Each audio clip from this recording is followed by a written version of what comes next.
आज की क्लास यहाँ पर शुरू करते हैं और थोड़ा सा कल का रिकैप्चुलेशन। मैं ज़्यादा नहीं बोलूँगा इसके बारे में, बस इतना ही कि that we are having this program.cs file which is our main entry point. हाँ, ये हमारी एंट्री पॉइंट है ना। तो फिलहाल अभी अगर हम देखें, यहाँ पर मैंने कुछ जो कमेंट्स थे वो मैंने हटा दिए यहाँ से। बाकी अब आपको पता है कि दैट यहाँ पर हम अभी सर्विसेज ऐड करेंगे। तो फर्स्ट ऑफ ऑल देखिए, यहाँ पर हमारे पास पेजेस नाम का फोल्डर है। वहाँ पर हमने कल इसमें क्या बनाया था, login.cshtml। ठीक है, तो ठीक है, पहले देखो यहाँ पर मैं आपको एक चीज़ समझाऊंगा, that's called as a code reusability. क्या बोलते हैं? Code reusability. हमने इससे पहले जो वेब एपीआईज, जो .NET वेब एपीआईज का प्रोजेक्ट किया हुआ है, उसमें हमने कुछ सर्विसेज बनाई है लाइक। ठीक है, नाउ मैंने आपको कल भी कहा, आप उससे कल क्वेश्चन कर रहे थे, क्या वो सर्विसेज डायरेक्टली यहाँ पर काम करेंगी? एग्जैक्टली, वो डायरेक्टली यहाँ पर काम करेंगी। ठीक है, बिकॉज ये जो रेजर पेजेस है ना, ये जो .NET रेजर पेजेस है, ये किसका हिस्सा है? ये भी .NET कोर का ही तो हिस्सा है ना। तो .NET कोर क्या है? एक बड़ा फ्रेमवर्क, मतलब एक बड़ी, मतलब उसमें आपको बहुत सारे टेम्पलेट्स मिलते हैं। तो MVC है, रेजर पेजेस है, या वेब एपीआई है, इन तीनों में ही आप देख सकते हो आप कोड को रीयूज कर सकते हो। एंड कौन सा कोड ज़्यादा रीयूजेबल होता है? देखो, अगर देखा जाए मेरे हिसाब से बैकएंड का कोड सबसे ज़्यादा रीयूजेबल होता है, क्योंकि बैकएंड के कोड में चेंजेस नहीं होती है। फ्रंट एंड के कोड में कंटिन्यूसली से चेंजेस हो सकती हैं, बिकॉज उसमें डिज़ाइन चेंज हो सकता है ना। उसमें फॉर एग्जांपल कुछ दूसरे एलिमेंट्स आपको लाने पड़ेंगे, कुछ दूसरे कंपोनेंट्स लाने पड़ेंगे। तो UI के अंदर तो चेंज होता रहता है, लेकिन बैकएंड लगभग सेम ही रहता है। तो मैं आपको दिखाऊंगा कि दैट हम यहाँ पर किस तरह से एक, फॉर एग्जांपल, या तो अगर मुझे अच्छा लगेगा तो पूरा सर्विसेज फोल्डर ही यहाँ पर लेके आऊँ। ठीक है, दोनों में से आप एक चीज़ कर लो। तो आपको पता है कि दैट इससे पहले वाला जो हमारा प्रोजेक्ट है, उसका नाम क्या था? उसका नाम था फॉर एग्जांपल फजी गॉगल्स। आप चाहो तो डायरेक्टली यहाँ से ये मॉडल्स उठा लो, सर्विसेज उठा लो, तो ये वहाँ पर भी काम कर जाएगा। ज़्यादा से ज़्यादा आपको क्या चेंज करनी पड़ेगी? अगर नेम स्पेस डिफरेंट होगा, नेम स्पेस का नाम, जैसे कि इस नेम स्पेस का नाम भी क्या है? वेब एप्लीकेशन 1 है ना। तो इसका मतलब हमें कोई फ़र्क नहीं पड़ेगा।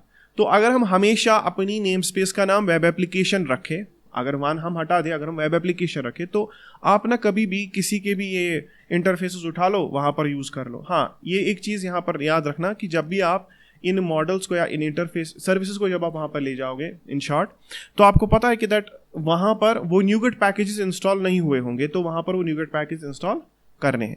तो चलो, मैं फिलहाल जो सबसे ज़्यादा इंपॉर्टेंट सर्विस मुझे चाहिए वो कौन सी है? वो है दिस MongoDB सर्विस, है ना। तो मैं क्या करता हूँ, मैं इस MongoDB सर्विस फाइल को यहाँ से कॉपी करता हूँ। ठीक है, और मुझे जो मैंने इसका नाम रखा, जो अभी इसका नाम मैंने रखा स्नोबॉल। ठीक है, देखो हम प्रोजेक्ट्स को नाम इसलिए देते हैं सो दैट हमको पता चल जाए कि फजी गॉगल्स वो है, स्नोबॉल वो है। ठीक है, तो मैंने इसका नाम स्नोबॉल रखा, ऐसे ही जो मुझे अच्छा लगा मैंने नाम रख दिया। तो यहाँ पर देखो सर्विसेज नाम का एक फोल्डर है। ठीक है, सर्विसेज नाम का एक फोल्डर पहले से है, तो मैं इसको यहाँ पर पेस्ट कर देता हूँ। तो MongoDB service.cs कहाँ पे आ गई? यहाँ पे। ठीक है, चलो देखते हैं। You can check now, services में आ गई MongoDB service.cs। ठीक है, अब देखो आप इसमें यहाँ पर ये चीज़ें इंस्टॉल हुई हैं, क्योंकि मैंने MongoDB ड्राइवर को कल ही न्यूगेट पैकेज में इंस्टॉल किया हुआ था। ठीक है, जब हम कल महाते कर रहे थे ना, उस वक्त मैंने वो इंस्टॉल कर लिया। लेकिन मैं एक काम करता हूँ, आज के बाद आप याद रखें कि मैं यहाँ पर एक फ़ाइल बनाऊँगा इस तरह से। देखिए, एक फ़ाइल होगी, उसका नाम होगा readme। ठीक है, readme.md। ठीक है, readme.md, तो साथ साथ लिखना है readme.md। तो ये कौन सी फाइल होती है readme.md? इसको आप देखें, इसमें आप कुछ भी यहाँ पर लिखो, ये प्रोजेक्ट फाइल आप रख सकते हो, यहाँ पर आप लिख सकते हो कि दैट मैंने क्या क्या किया था इसमें।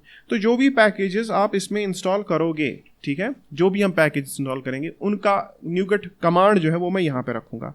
ठीक है, install packages using these commands. ठीक है, तो सही है ना। तो आप ये इन कमांड्स का इस्तेमाल करके न्यूगेट पैकेज को इंस्टॉल कर लो। और अब की बार हमें कौन सा न्यूगेट पैकेज इंस्टॉल करना था वो भी देख लेते हैं। हमें चाहिए MongoDB ड्राइवर, तो MongoDB ड्राइवर, ओके, न्यूगेट, तो आपको ये वाला चाहिए MongoDB ड्राइवर। अभी इसका कौन सा वर्जन चल रहा है?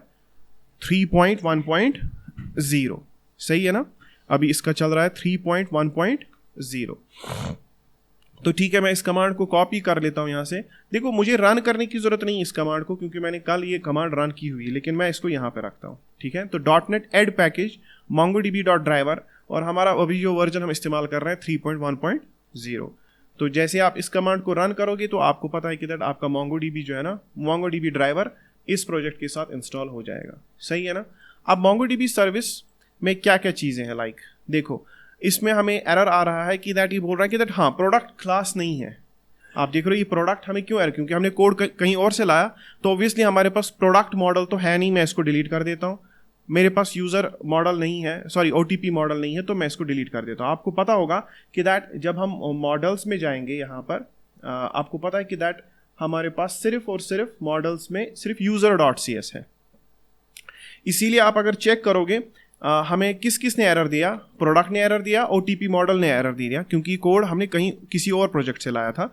लेकिन यूज़र क्लास तो इसको मिल गई, लेकिन इसको कौन सी क्लास नहीं मिली, प्रोडक्ट क्लास और OTP मॉडल क्लास इसको नहीं मिली। अब मैं आपको यहाँ पर कुछ समझाऊँ। सबसे पहले तो हम मॉडल्स के बारे में ही बात करेंगे। ठीक है, देखो भाई इसमें दो तरह के मॉडल्स होते हैं। ठीक है, दो तरह के मॉडल्स इसमें होते हैं। एक होता है व्यू मॉडल, दूसरा होता है डेटा मॉडल। ठीक है, एक मॉडल वो है कि जो एक इंटरफेस की तरह काम करेगा प्रोजेक्ट और डेटाबेस के बीच में। आप समझ रहे हो कि आपका प्रोजेक्ट और डेटाबेस ये दो चीज़ें हैं। आपका ये प्रोजेक्ट और डेटाबेस, प्रोजेक्ट और डेटाबेस के बीच में जो मॉडल काम करेगा उसको हम बोलेंगे डेटा मॉडल। क्या बोलेंगे? Data model. और जो फॉर एग्जांपल हमारा कौन सा है, जो हम व्यू के लिए इस्तेमाल करेंगे, अभी आप देखोगे कि मैं क्या बोल रहा हूँ। ठीक है, व्यू के लिए इस्तेमाल करेंगे, उनको हम बोलेंगे चलो व्यू मॉडल्स। क्या बोलेंगे? तो मॉडल्स दो तरह के हैं। फिलहाल ये वाला मॉडल है यहाँ पर, क्योंकि हम यहाँ पर क्या कर रहे हैं, अगर आप इसको थोड़ा सा मैं देखूँ ये हम कर क्या रहे हैं यहाँ पर। तो MongoDB सर्विस जब आपने क्रिएट की, ये क्लास है MongoDB सर्विस, इसका इनहेरिटेंस हमने किसी के साथ नहीं दिया। तो इसका मतलब ये पहली क्लास है, मतलब इसका इनहेरिटेंस किसी के साथ नहीं है। आपने फिर यहाँ पर iMongo डेटाबेस कर दिया, यानी कि आपने एनकैप्सुलेट कर दिया, और यहाँ पर आपने डेटाबेस ये this.database करके आपने एक वेरिएबल बनाई जिसकी इनहेरिटेंस किसके साथ है, iMongo डेटाबेस के साथ, जो कि एक इंटरफेस क्लास है। ओके, उसके बाद आपने MongoDB जो उसका प्राइमरी कंस्ट्रक्टर है, इसको हम क्या बोलेंगे, प्राइमरी कंस्ट्रक्टर। तो ये कंस्ट्रक्टर है, मैं इसको लिख सकता हूँ। देखो कंस्ट्रक्टर क्रिएट करने के लिए यू कैन राइट CTOR। ठीक है, तो CTOR is short for constructor. तो कंस्ट्रक्टर में हमने क्या किया, MongoDB सर्विस कॉन्फ़िगरेशन, इसको समझाने की जरूरत है नहीं। ये कॉन्फ़िगरेशन भी एक इंटरफेस क्लास होती है जिसकी मदद से आप कॉन्फ़िगरेशंस को कहाँ से ला सकते हो, appsetting.json से। उसके बाद देखो मैंने कनेक्शन स्ट्रिंग लाया है वहाँ से, और मैंने डेटाबेस नेम लाया है वहाँ से। ठीक है, ओके, तो बस कनेक्शन स्ट्रिंग और डेटाबेस नेम, ये दोनों चीज़ें हमने कहाँ से लाई, कॉन्फ़िगरेशन से।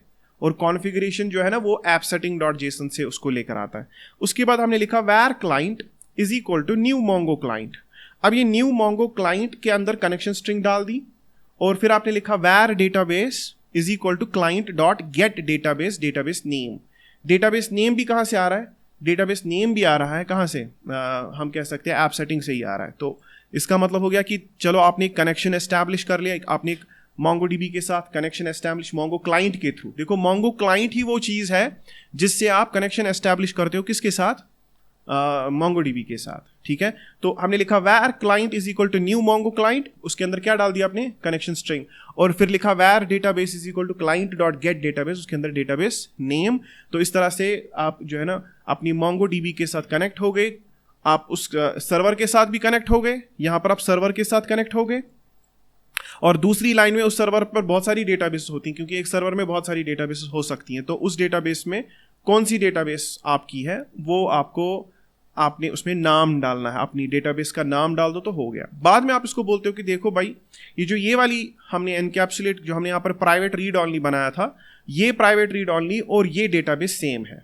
ठीक है, यानी कि ये डेटाबेस ये वाली, यानी कि जो मेरा यहाँ पर लोकल वेरिएबल है ना, जो मैंने local private read only variable बनाया है, ठीक है, वो डेटाबेस और वो वाली डेटाबेस है जो एक्चुअल में डेटाबेस है, वो और वो सेम है। ठीक है, आप समझ गए यहाँ पर। तो दिस डॉट डेटाबेस, यानी कि दिस डॉट डेटाबेस हो गया ये, this dot database is equal to database. तो चलो ठीक है, यानी कि आप इसको पता चल गया कि दैट वही डेटाबेस जो कहाँ पर है, जो सर्वर पे है, वो डेटाबेस और ये डेटाबेस सेम है। उसके बाद हम एक कलेक्शन क्रिएट करते हैं, और कलेक्शन को जब आप क्रिएट करते हो तो उसकी इनहेरिटेंस होती है iMongo कलेक्शन के साथ। जब डेटाबेस क्रिएट किया था तो इनहेरिटेंस किसके साथ था, iMongo डेटाबेस के साथ, इस इंटरफेस क्लास के साथ इसकी इनहेरिटेंस थी। लेकिन अब यहाँ पर iMongo कलेक्शन के साथ, और वहां पर आपने यूजर्स वाली क्लास बना ली, यूजर्स वाली कलेक्शन बना ली, और यूजर वाली कलेक्शन में ये 3 चीजें हैं। आप देखो क्या क्या है, यूजर नेम है, ईमेल है और पासवर्ड है। ठीक है, आ जाओ, आप समझ गए। तो यहां पर ये 3 चीजें तो हमें समझ में आ गई। चलो अब यूजर को हम क्या करते हैं, यूजर को हमने सेव कर दिया। MongoDB सर्विस, देखो ये जो MongoDB सर्विस है, इसमें अभी एक चीज आप देख लो, इसमें हम क्या करेंगे, we will go to the app setting dot JSON. देखो ऐप सेटिंग डॉट जेसन भी मैंने ला के रखी है, बट दिस टाइम हम कनेक्शन स्ट्रिंग तो वही रखेंगे, लेकिन हम डेटाबेस का नाम फजी गॉगल से क्या कर देंगे, कुछ और, लाइक हम स्नोबॉल नाम रखते, क्योंकि इस प्रोजेक्ट का नाम क्या है, स्नोबॉल है ना। तो मैंने डेटाबेस का नाम क्या रखा, स्नोबॉल। अब जब आप एक रजिस्टर करोगे किसी को, जब आप किसी बंदे को रजिस्टर करोगे तो वहां पर खुद से स्नोबॉल नाम की डेटाबेस भी क्रिएट हो जाएगी। तो ठीक है, ये देखो कितना फिजिबल है कि कनेक्शन स्ट्रिंग तो वही है, लेकिन डेटाबेस नेम में बदल दूंगा तो उसी क्लस्टर पर, उसी जो हमारा क्लस्टर है वहां पर, अभी हमारे क्लस्टर का नाम है क्लस्टर 0, तो उसी क्लस्टर 0 पर ही स्नोबॉल नाम से एक और डेटाबेस बन जाएगी। तो थोड़ा सा चेंज मैंने किसके साथ कर दिया, ऐप सेटिंग्स के साथ। तो इस तरह से आपकी MongoDB सर्विस अब रेडी टू यूज है। अब रेडी टू यूज तब होगी जब आप उसको प्रॉपरली program.cs के अंदर क्या करोगे, जब आप इसको program.cs के अंदर DI करोगे, जब आप इसमें क्या बोलते हैं इसको, डेटा डिपेंडेंसी इंजेक्शन।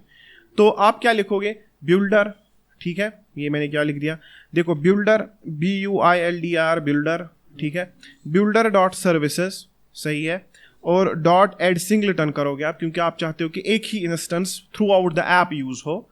तो एड सिंगलेटन यहां पर है, तो एड सिंगलेटन में आप क्या करोगे, इस तरह से, और फिर इस तरह से, और फिर इस तरह से, और यहां पर आप लिखोगे जो भी आपकी सर्विस का नाम है। तो आपकी सर्विस का नाम है MongoDB सर्विस। तो MongoDB सर्विस कहीं पे आ गया, नहीं आया, चलो लिखते हैं MongoDB, चलो सर्विस, ठीक है। तो MongoDB सर्विस आपने इस तरह से लिख दिया। इस तरह से MongoDB सर्विस जो है वो आपके इस प्रोजेक्ट के अंदर DI हो गई। तो this is called as the code reusability. मुझे फिर से MongoDB सर्विस लिखने की जरूरत नहीं पड़ी, मैंने बस कॉपी पेस्ट कर दिया अपने पुराने प्रोजेक्ट से। आप, क्योंकि जब आपने किया होगा एक बार, है ना, तो दूसरी तीसरी चौथी बार एरर आने के चांसेस बहुत कम हो जाते हैं, क्योंकि एक बार जब आपको पता है कि दैट इस एरर को मैंने कैसे सॉल्व किया था, तो नेक्स्ट टाइम आप पहले वो गलती करोगे नहीं, ठीक है ना। तो अगर कर भी जाओगे तो उसके बाद भी आपको पता है कि दैट फिगर आउट कैसे करना है, क्योंकि आपके वो जितने भी क्वेश्चन थे पहली बार जो आपके पास क्वेश्चन थे, सेकेंड टाइम वो क्वेश्चन हमारे पास नहीं होते, सेकेंड टाइम दूसरे क्वेश्चन माइंड में आ जाते हैं, है ना। मतलब हर किसी बार एक ही जैसा कंफ्यूजन तो नहीं आएगा ना।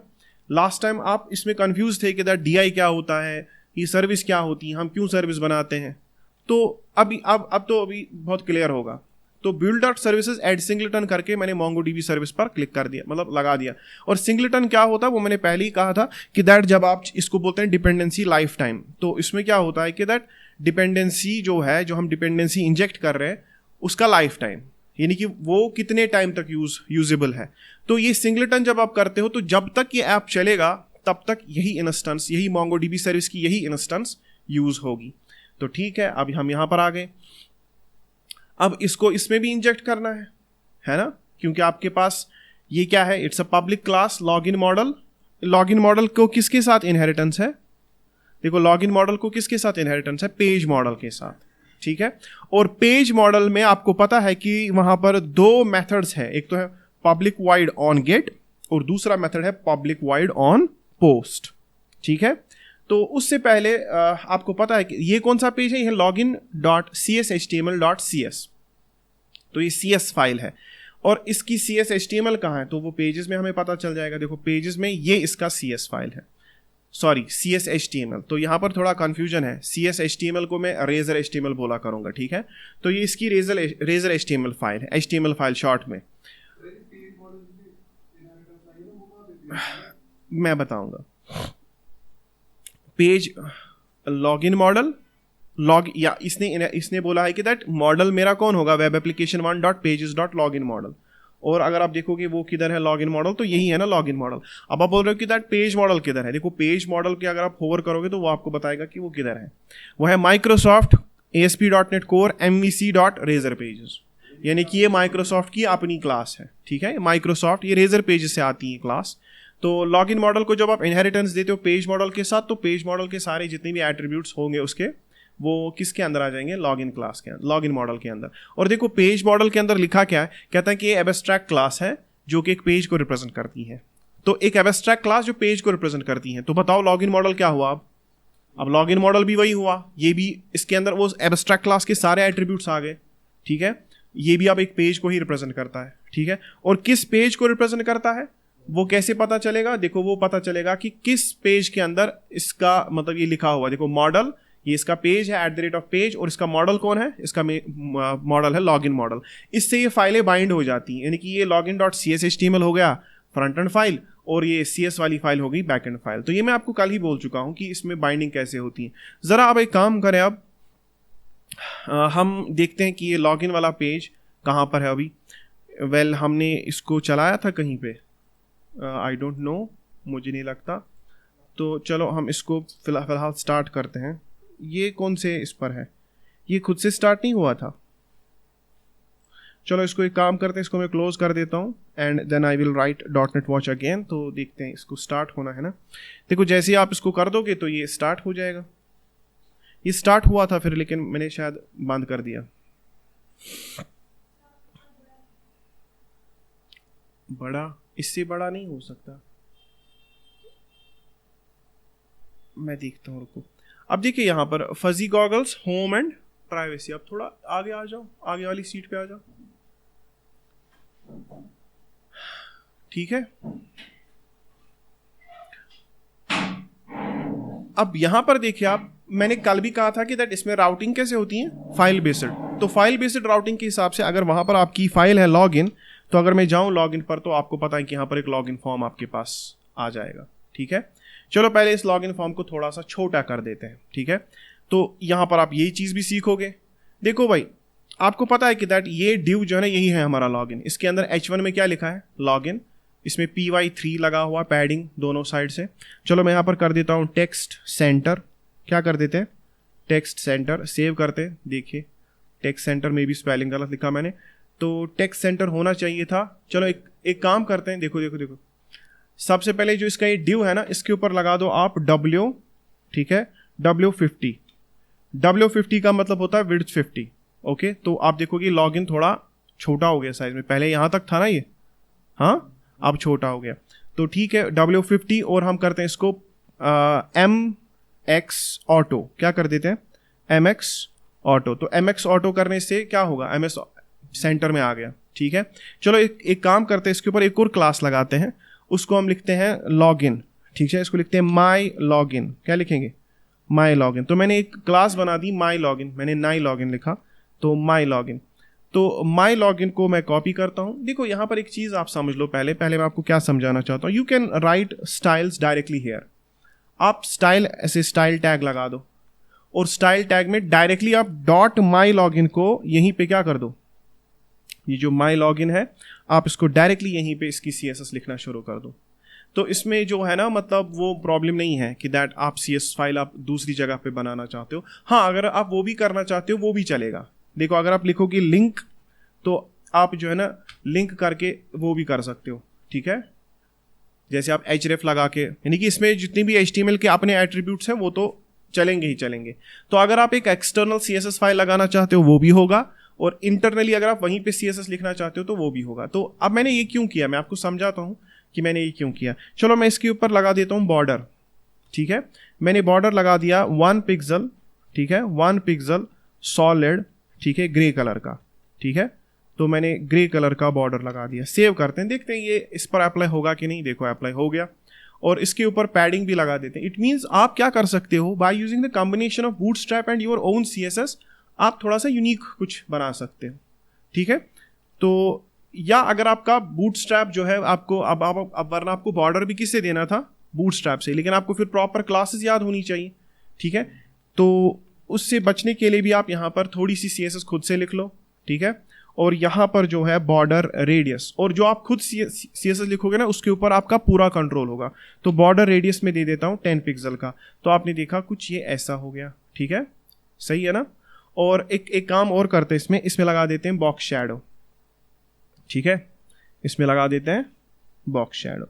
तो बॉक्स शैडो, बताओ बॉक्स शैडो कितने का देंगे, 3 पिक्सल, चलो 4 पिक्सल दे देते हैं, 4 पिक्सल 4 पिक्सल 10 पिक्सल का शैडो एंड 10 पिक्सल का ब्लर, और उसके बाद हम लिखेंगे कलर हम देंगे इसको ग्रे, ठीक है। देखो कलर आप ग्रे दोगे लेकिन उसकी ओपेसिटी बहुत ही कम कर दें आप, ठीक है, बहुत कम कर दें आप। तो इस तरह से आप देखेंगे इसके ऊपर हल्का सा बॉर्डर लग जाएगा। देखो बॉक्स शैडो आप लोग लग रही है, यहाँ पर शैडो है, हल्की सी शैडो। देखो अगर मैं इस कलर को यहाँ पर बहुत ज़्यादा रेज करूँ, ठीक है, तो फिर सेव करता हूँ, तो आप देखेंगे ये बहुत अजीब लग रहा है ना। ये शैडोज बहुत हल्के देने होते हैं, हल्के शैडोज, बिल्कुल जो मतलब सब्टल शैडोज जिनको हम कह सकते हैं। तो यहाँ पर आप इसकी ओपेसिटी को क्या कर दो, बिल्कुल कम कर दे आप, ठीक है। तो इतना ठीक है, ओके। तो ये आपका फिलहाल हो गया लॉगिन। और देखो लॉगिन सेंटर में भी आ गया, ठीक है। पहले ही शायद में भी सेव करने के टाइम हमें लगा था कि नहीं हुआ, लेकिन H1 के ऊपर क्या लिखा था मैंने, टेक्स्ट सेंटर, तो वो सेंटर हो गया। और जो हमारे पास इसके ऊपर वाली जो डिव है उसके ऊपर हमने लगाया है PT5, विड्थ 50% का विड्थ, MX ऑटो, यानी कि X एक्सिस पर हम मार्जिन क्या कर रहे हैं, ऑटो। एंड फिर उसके बाद मैंने इसकी अपनी क्लास लगा दी माई लॉगिन, ठीक है, माई लॉगिन। और उसके बाद हमने फिर यहाँ पर माई लॉगिन को थोड़े से 4 CSS के एट्रीब्यूट्स हमने खुद लिखे, ठीक है। और एक काम करो, यहाँ पर ये जब भी आप लिखोगे ना अपनी किसी क्लास का नाम, उसको हमेशा केमल केस में लिखा करो यहाँ पर। पता है क्यों? सो दैट आप बूटस्ट्रैप की क्लासेस के साथ क्या ना करो, क्योंकि हो सकता है कि वो क्लास बूटस्ट्रैप में भी हो। मान लो आप लिखोगे कंटेनर क्लास पहले से है, तो इसीलिए आप क्या किया करो, आप लिखोगे माई कंटेनर। और माई कंटेनर भी कैसे लिखा करो, MY small container C capital में, ठीक है। तो केमल केस में लिखा करो। इस तरह से मैंने ये लॉगिन फॉर्म बना लिया। और आप चाहो तो इस लॉगिन फॉर्म के ऊपर आप ऊपर से विड्थ लगाना, आप ऊपर से इसमें और लगाना चाहते हो पैडिंग या कुछ, तो आप क्या कर सकते हो, सिंपली यहाँ पर आप इसको लिखो कि मार्जिन भी दे दो, ठीक है। आप इसको लिखो कि मार्जिन टॉप MT5, तो MT5, तो ये थोड़ा और नीचे आ जाएगा, ठीक है। और दूसरी चीज़ मैं पहले स्टाइल ही क्यों इसमें ठीक कर रहा हूँ, क्योंकि हम इसमें पूरा फ्रंट एंड बैक एंड दोनों बना रहे हैं। तो ये वाली क्लासेस होंगी, इसमें आप थोड़ा CSS भी सीख लोगे। जिसको CSS में थोड़ा प्रॉब्लम होता होगा वो CSS भी यहाँ पर सीख लेगा, ठीक है। तो फिलहाल हमारा यहाँ पर लॉगिन फॉर्म भी आ गया, ये भी आ गया, दोनों चीज़ें आ गई। अब दूसरा काम हमारा होगा फिर कि लॉगिन से हम चीज़ें कैसे निकालें, वो इसके बाद में दिखाऊंगा। तो दूसरी चीज़ हम क्या करेंगे, सबसे पहले हमारा जो नैव बार है वो कहाँ पर है, वो शेयर्ड में है ना। तो चलो नैव बार के ऊपर एक काम करते हैं। नैव बार में यू चेक, वहाँ पर लिखा है नैव बार लाइट, तो मुझे लाइट वाला पसंद नहीं आया, मैं लिखूंगा नैव बार डार्क, और मैं लिखूंगा BG डार्क, ठीक है। तो जैसे आप ये 2 चीज़ें करते हो तो आपका ये जो नैव बार है वो डार्क हो जाएगा। लेकिन इसमें जो यहाँ पर लिखा था ना होम एंड प्राइवेसी, जो 2 एलाइज थे वो उनका कलर भी ब्लैक था, तो वो दिख नहीं रहे। तो आपको क्या करना है, ये वाली है ना नैव लिंक, इसका टेक्स्ट क्या है, डार्क, इसका टेक्स्ट करना है लाइट, ठीक है, टेक्स्ट लाइट। और इस वाली एलाई का भी क्या कर दोगे, टेक्स्ट लाइट, ठीक है। तो टेक्स्ट लाइट, तो सेव करता हूँ, देखो भाई आ गया, ठीक है। तो डार्क नया बार थोड़ा ज़्यादा अच्छा लगता है, दिखता है अच्छा, ओके। उसके बाद आप देखो यहाँ पर हमारे पास फुटर है, चलो फुटर के ऊपर भी कर देते हैं BG डार्क, हाँ, तो इसके ऊपर कर देते हैं BG डार्क। और जो हमारा ये वाला डिव है इसको हम कर देते हैं टेक्स्ट लाइट, क्या कर देते हैं, टेक्स्ट लाइट। तो सेव कर देते हैं, तो होपफुली हमारा ये जो नीचे फुटर है वो भी क्या हो गया, वो भी डार्क हो गया, ठीक है, ओके। तो इस तरह से आपका जो फिलहाल पहला काम था, नया बार को मैंने डार्क मोड में डाल दिया और लॉगिन पेज को मैंने बना लिया। इसके बाद आप अगर लगता है कि लॉगिन ज़्यादा फिर भी बड़ा दिख रहा है, तो आप क्या कर सकते हो, आप इसको 25 कर सकते हो। देखो विड्थ के 4 एट्रीब्यूट्स होते हैं, width 25, width 50, width 75 and width 100। तो बूटस्ट्रैप के अंदर मैं बोल रहा हूँ। तो आप क्या कर सकते हो, आप वहाँ पर लिख सकते हो बाय आपको जो अच्छा लगे। आपको layout.cshtml में जाके वहाँ पर लिखना है, फिर जहाँ पर मैंने लिखा था विड्थ 50, आप क्या लिख सकते हो, विड्थ 25। तो इससे भी छोटा हो जाएगा, लेकिन फिर वो दिखना भी चाहिए अच्छा, है ना। तो आई थिंक 50 वॉज ओके। और देखो इसमें आपके पास सिर्फ यही है 25, 50, 75 एंड 100। बाय डिफॉल्ट विड्थ जो होती है ना वो 100 होती है किसी डिव की। अगर आपको ये चीज़ अच्छी नहीं लगती तो आप यहाँ पर भी विड्थ दे सकते हो, ठीक है। आप विड्थ बाय डिफॉल्ट कुछ भी दे लो, 40%, ठीक है, 30%, जो आपको अच्छा लगे। तो दोनों ही चीज़ें आपके पास है। 50 भी आप या तो बूटस्ट्रैप की क्लास यूज कर लो या तो माई लॉग इन क्लास में खुद से कर लो। ओके, अब ये कुछ ऐसा हो गया। नाउ मुझे एक बात बताओ, अब आपको इस लॉगिन फॉर्म से मतलब आपको लॉगिन कराना है, ठीक है, हमें लॉगिन कराना है। अब लॉगिन करने के लिए सबसे पहले हमारे पास डेटाबेस में यूज़र होना चाहिए ना, तो इसका मतलब लॉगिन से पहले तो रजिस्टर होगा, तो हमें रजिस्टर भी बनाना होगा, तो हम रजिस्टर पेज भी बना लेंगे। लेकिन उससे पहले भी मैं आपको और कुछ यहाँ पर दिखाऊंगा, क्योंकि हम थोड़ा इसको सिस्टमैटिकली चलेंगे।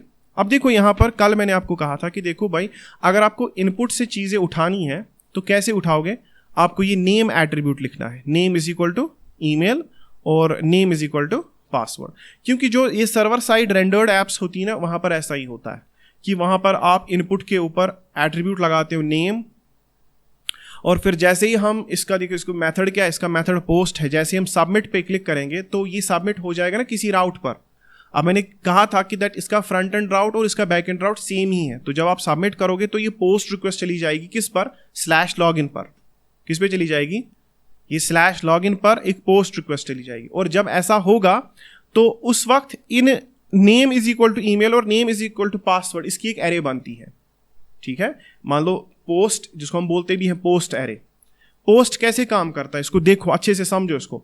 जब भी आप बटन पर क्लिक करते हो, यानी कि यहां पर बटन है ना सबमिट, जैसे आप सबमिट बटन पे क्लिक करते हो तो पोस्ट नाम की एक एरे बनती है। क्या बनती है, पोस्ट नाम की एक एरे बनती है। बताओ उसके अंदर क्या कौन कौन सी चीज होती है। उसके अंदर होता है name is equal to email, name is equal to password, और ईमेल की जगह पर एक्चुअल मान लो वहां पर चला जाता है ऐसे, ईमेल इज इक्वल टू जो भी बंदे ने लिखा होगा, पासवर्ड इज इक्वल टू जो भी बंदे ने लिखा होगा। तो वो जो एरे बनती है ना, वो जो पोस्ट एरे बनती है, पोस्ट एरे इसी तरह से बनती है जब आप ये name is equal to email और name is equal to password attribute देते हो। जैसे आप सबमिट करोगे एक एरे बनेगा, उस एरे में ईमेल भी होगा और पासवर्ड भी होगा, और वो एरे चली जाती है किसके पास, बैकएंड के पास। अब बैकएंड का काम होता है वहां से फिर ईमेल एंड पासवर्ड को निकालना, निकाल के फिर उसको मतलब क्या करना होगा वो फिर हम देखेंगे। चलो ठीक है, यहां पर तो हमारा काम सेट है, यहां पर हमें कुछ नहीं करना, बस हमें यहां पर अपना ईमेल एड्रेस पासवर्ड देना है, सबमिट करना। अभी अगर मैं सबमिट करूं, अभी आप देखो खाली जंप हो रहा है ना, यहां पर देखो खाली जंप हो रहा है और कुछ नहीं हो रहा। तो चलो इसको अब बनाते हैं, यूजफुल बनाते हैं इसको। देखो हमारा डेटाबेस इंजेक्शन तो हो, सॉरी डिपेंडेंसी इंजेक्शन तो हो चुका है ना, हमने डेटाबेस को इसमें ऐड कर लिया, ऐप सेटिंग सेट है ना। तो अब क्या करेंगे, अब यहां पर हम इसका कंस्ट्रक्टर बनाएंगे, CTOR लिखूंगा मैं। तो जैसे ही मैंने लिखा CTOR तो इसने पता नहीं क्या बना दिया वहां से, ठीक है। एक काम करते हैं, देखो ये CTOR जो है ये किस पर चलेगा, ये लॉगिन मॉडल पे ही चलेगा, ठीक है। तो इसके ऊपर आप लिखोगे लॉगिन मॉडल, और पैरामीटर्स के तौर पर आप क्या दोगे, देखो पैरामीटर्स के तौर पर हमें इसमें लिखना है ऐसे, MongoDB सर्विस, ठीक है। MongoDB सर्विस है कहीं पर, देखो MongoDB सर्विस, और फिर लिखेंगे हम DB सर्विस। आपको जो अच्छा लगे आप इसका जो भी नाम रखो, लेकिन अब हम क्योंकि हम यही फॉलो करते आ रहे हैं तो हम यही करेंगे। और हम इसके लिए एक प्राइवेट क्या बनाएंगे, प्राइवेट रीड ऑनली, ठीक है, एक रीड ऑनली स्ट्रिंग बनाएंगे इसके लिए, प्राइवेट रीड ऑनली, ओके। और वो भी किस हिसाब से हम बनाएंगे, वो भी इसी MongoDB सर्विस के हिसाब से ही हम बनाएंगे, और उसका नाम हम रखेंगे दिस डॉट। ये तो पहला काम था हमारा, ठीक है। तो मैंने DB सर्विस नाम से ऐसे बना लिया, तो मैंने लिखा private read only MongoDB service. तो MongoDB सर्विस यहाँ पर एक तरह से हम इसको बोलता हूँ, ये इनहेरिटेंस है। यहाँ पर मैं इसको बोलता हूँ कि that is this dot DB service को आप किस तरह पे बनाओगे, किस टेम्पलेट को मद्देनजर रखते हुए MongoDB सर्विस को नजर। उसके बाद फिर यहाँ पर क्या करो, आप उसको बोलोगे कि देख भाई ये और ये जो यहाँ पर है ये क्या है, ये सेम है, ठीक है। तो ये सेम है, इस तरह से आपका ये जो है ना इसके अंदर सर्विस इंजेक्ट हो जाएगी। अब लेकिन देखो इसमें थोड़ा सा चेंज है। चेंज क्या है कि दैट मुझे यहाँ पर ट्रिपल डॉट्स नजर आ रहे हैं, है ना, और ये मुझे दे रहा है एक तरह से वार्निंग है, मुझे बोलता है कि दैट ये जो आप इस तरह से कर रहे हो ये पुराना हो गया, ठीक है, आप नया मेथड यूज करो। अब नया मेथड क्या, अगर मैं इसको क्विक फिक्स करूं, ये बोलता है कि प्राइमरी कंस्ट्रक्टर यूज करो, तो ठीक है प्राइमरी कंस्ट्रक्टर यूज करते वो ऐसे बन जाता है, पब्लिक क्लास लॉगिन मॉडल, यानी कि जो हमारी एक्चुअल लॉगिन मॉडल है ना उसी के अंदर ही MongoDB सर्विस DB सर्विस, और उसको इनहेरिटेंस किसके साथ, पेज मॉडल के साथ, यानी कि हम डायरेक्टली लॉगिन मॉडल के अंदर क्या इंजेक्ट कर रहे हैं, MongoDB सर्विस DB सर्विस, और नीचे उसका क्या बना रहे हैं, एक private read only this dot DB service is equal to DB service. तो ये भी एक तरीका है, आप ये भी यूज कर सकते हो, या जो इससे पहले था वो भी यूज़ कर सकते हो आप। तो इस तरह से इसमें DB सर्विस इंजेक्ट हो गई। देखो ऑन गेट आपको कुछ नहीं करना, आपको पता ही कि दैट जो मैं सबमिट करूंगा this submit will be a post request, है ना, this will be a post request. तो हम क्या करेंगे यहां पर, हम ऑन पोस्ट में लिखेंगे। देखो कल मैं आपको दिखा रहा था कि देखो भाई जब भी आप यहां पर सबमिट करोगे तो यहां पर ऑन पोस्ट ही चलेगा। तो मैंने कहा था कि चलो इसको टेस्ट करते हैं, टेस्ट करने के लिए फिर पता नहीं कल हमने टेस्ट किया था कि नहीं, तो हम यहां पर लिख सकते हैं ना console.writeLine, और मैं लिखूंगा हेलो, ठीक है, समवन क्लिक्ड, ठीक है, ऑन सबमिट, ठीक है, ऐसे लिखा मैंने। और यहां पर आप एक टर्मिनेटर लगा दीजिए, इसको सेव कर देते हैं। चलो सेव कर दिया मैंने। अब ऑब्वियसली सेव करने के बाद मुझे इसको रिबिल्ड करना पड़ेगा, ठीक है, क्योंकि इसका याद रखना कि जब भी बैकएंड के अंदर आप ये सर्विसेज इंजेक्ट करते हो, जब भी आप बैकएंड फाइल के अंदर कुछ चेंजेस करते हो, तो उस वक्त आपको पूरा रिबिल्ड करना पड़ता है। हॉट रिलोड सिर्फ काम करता है UI के लिए, अगर आपका HTML CSS में कुछ चेंज। देखो hello someone clicked on submit, क्योंकि मैंने इससे पहले क्लिक किया था सबमिट। देखो जब भी मैं इस पर क्लिक करूंगा तो आप देखोगे यहां पर क्या होगा, hello someone clicked on submit. अब मुझे एक बात बताओ, इससे ये भी समझ में आ गया कि दैट ये सबमिट जो है जब आप इस पर क्लिक करते हो तो ये बैकएंड का जो ऑन पोस्ट मेथड है ना वो एग्जीक्यूट हो जाता है। हाँ, इसका मतलब there is a proper binding between the front end back end, ये साबित हो गया, ठीक है। यानी कि जब भी मैं सबमिट पे क्लिक करता हूं, ये क्या है, ये फ्रंट एंड है, और इससे हलचल कहां पर होती है, बैक एंड पर, वो भी किस में, ऑन पोस्ट में। तो यहां पर हमें किसी भी पेज को हमें उस तरह से नहीं बनाना जो स्टाइल हम इससे पहले यूज कर रहे थे ना वेब एपीआईज के टाइम पे, कि दैट हम एपीआईज बना रहे थे, यहां पर ऐसा कुछ नहीं। लेकिन हमने क्यों पहले वही पढ़ा, उसकी रीजन है क्योंकि उसकी टेस्टिंग आप स्वैगर पे कर पाते थे, उसकी टेस्टिंग आप पोस्टमैन पे कर पाते थे, इसकी टेस्टिंग जो है ना आपको यहीं पे करनी है। तो ये थोड़ा सा मतलब इंसान को पता नहीं चलता ना कि इसके अंडरलाइंग अंदर से कौन सा सिस्टम काम कर रहा है। जब आप वेब एपीआईज के साथ काम करते हो तो वहां पर आपको एक्यूरेटली पता होता है कि दैट कौन सी चीज आ रही है, कौन सी चीज जा रही है, ठीक है। वहां पर आप प्रॉपर टेस्टिंग जब पोस्टमैन से करते हो या स्वैगर से करते हो तो आपको सब कुछ विजुअलाइज हो जाता है।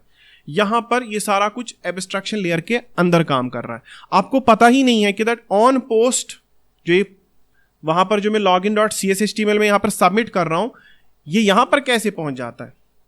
तो कल ही मैंने इसका रीजन बताया था कि देखो भाई program.cs में एक मिडलवेयर है, उसका नाम है MapRaiser Pages। क्या नाम है, MapRaiser Pages। तो ये जो app.MapRaiser Pages है ना, इसका काम होता है CS HTML और CS को आपस में बाइंड करना। तो इनके बीच में जो ये मतलब तालमेल है ना, फ्रंट एंड और बैक एंड के बीच में जो CS HTML और CS के बीच में जो तालमेल है वो इसी राउट मिडलवेयर से हो जाता है।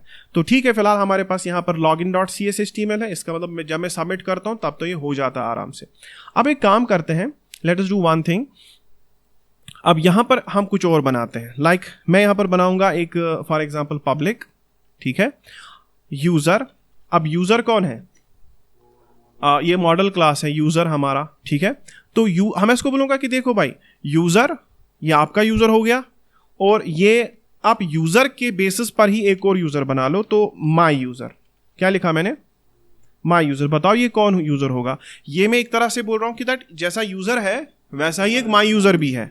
तो ठीक है, यूजर एक टेम्पलेट की तरह है, लेकिन माई यूजर जो है वो फॉर एग्जाम्पल एक ऑब्जेक्ट है। ओके, तो मैं इसको बोलता हूं कि माई यूजर, और इसको हम क्या कर देते हैं, इसको हम कर देते हैं यहां पर गेट, ठीक है, और सेट। ओके, अब देखो यहां पर public user my user get set. अब आप कहोगे कि सर आपने तो क्लास बनाई हुई है user.cs, उसमें तो हो के रखा है गेट सेट, उसमें तो आपके पास यूजर नेम है, ईमेल है, पासवर्ड है, ये 3 चीजें हैं उसके अंदर, तो आप क्यों फिलहाल यहां पर फिर से कर रहे हो। देखो पुराना तरीका एक जो था वो था, हम करते थे request.formBody। क्या करते थे, request.formBody, ऐसे करते थे हम, request.formBody, फिर वहां से हम लिखते थे यूजर नेम, request.formBody, फिर लिखते थे यूजर नेम, तो हमारे पास यूजर नेम आ जाता था। फिर करते थे request.formBody, उसके बाद लिखते थे पासवर्ड, तो हमारे पास पासवर्ड आ जाता था। लेकिन वो पुराना तरीका है, उसमें आपको फिर मैन्युअली करना है, ठीक है। मान लो आपको कितने एट्रीब्यूट्स चाहिए फ्रंट एंड से, 3, यूजर नेम, ईमेल और पासवर्ड। फिलहाल तो 3 है ना, वहां पे लॉगिन में 3 है फिलहाल वहां पे। तो आपको फिर तीनों एट्रीब्यूट्स क्या करने हैं, तीनों एट्रीब्यूट्स आपको 3 बार मांगने हैं। आपको लिखना है request dot form body user name, request dot form body email, request dot form body password, 3 बार करना है। लेकिन इस तरह से क्या है ना कि इस तरह से हम एक ही बार कर जाएंगे। तो देखो कैसे। और हाँ, दूसरा इसको बनाएंगे एक रिक्वायर्ड, हाँ इसको लिखेंगे सामने, ये रिक्वायर्ड है। तो जब रिक्वायर्ड लिखेंगे तो सारी वार्निंग्स हट जाएंगी। अब देखो इसमें क्या करेंगे, एक इसमें एक लगाएंगे, एक एनोटेशन एक लगाएंगे इसके ऊपर, तो वो है बाइंड प्रॉपर्टी। क्या है? Bind property. कल मैं इसके बारे में बात कर रहा था, तो ये वाला बाइंड प्रॉपर्टी, तो आपने बाइंड प्रॉपर्टी लगा दी। तो जब आप इसमें बाइंड प्रॉपर्टी यूज करते हो, इसका मतलब कि ये माई यूजर आएगा कहां से? आप ये फ्रंट एंड से आएगा, यानी कि पूरा का पूरा माई यूजर जो है, माई यूजर कहां से आएगा? ये फ्रंट एंड से आएगा एज अ ऑब्जेक्ट। ओके, और इसमें 3 चीजें जरूरी होनी चाहिए। कौन कौन सी? यूजर नेम, ईमेल और पासवर्ड। क्यों? क्योंकि इसको आपने टेम्पलेट कौन लिया था? आपने इसकी क्लास कौन ली थी? यूजर। तो व्हाटएवर जो यूजर क्लास में होगा, जो वहां पर रिक्वायर्ड फील्ड्स होंगे, वो माई यूजर के अंदर भी रिक्वायर्ड फील्ड्स हैं, और खुद माई यूजर भी रिक्वायर्ड है। तो इसका मतलब तब तक मॉडल स्टेट वैलिड नहीं होगी जब तक न कि माई यूजर में 3 चीजें हो। जब तक माई यूजर में 3 चीजें ना हो तब तक ये वैलिड नहीं है। तो चलो एक काम करते हैं, ये तो हो गया। एक और काम करते हैं, एक और बनाते हैं, वैर, या आप ऐसे ही बना लो, आप पब्लिक, ठीक है, स्ट्रिंग बना लो, एक पब्लिक स्ट्रिंग। ये जब रिकॉर्डिंग चल रही होती है ना, उस वक्त मेरा कीबोर्ड थोड़ा सा वो हो जाता है स्लो। तो पब्लिक स्ट्रिंग एक बनाएंगे, उसका नाम रखेंगे एरर मैसेज। क्या लिखेंगे? Error message. ये मैं बताऊंगा कि बाद में हम कहां पर यूज करेंगे। और एरर मैसेज को हम रखेंगे बराबर किसके? Empty string. तो एरर मैसेज कुछ भी नहीं है। और यहां पर एक और चीज है, इनको पब्लिक क्यों बनाना है वो भी मैं बताऊंगा। तो पब्लिक स्ट्रिंग एक और चीज बनाएंगे, उसको लिखेंगे हम सक्सेस मैसेज। क्या लिखेंगे? हाँ, तो ये सक्सेस मैसेज हो गई। और दोनों ही जो है अभी क्या है, दोनों ही एम्प्टी है। तो यहां पर आपने बनाया पब्लिक स्ट्रिंग एरर मैसेज और पब्लिक स्ट्रिंग सक्सेस मैसेज। और ये public required user my user, अभी उसमें भी कुछ नहीं होगा। ठीक है, अब देखो करना क्या है। ऊपर आपने सर्विस इंजेक्ट की हुई है। देखो आप क्या करोगे, सबसे पहले आप इसको लिखो ट्राई कैच में। किस में लिखोगे? तो क्योंकि ट्राई कैच में आपका जो भी आप लिखते हो अच्छा ही रहता है। और दूसरी काम करेंगे, जो कंसोल डॉट राइट लाइन है, इसको मैं यहां से उठा के इधर लगा देता हूं।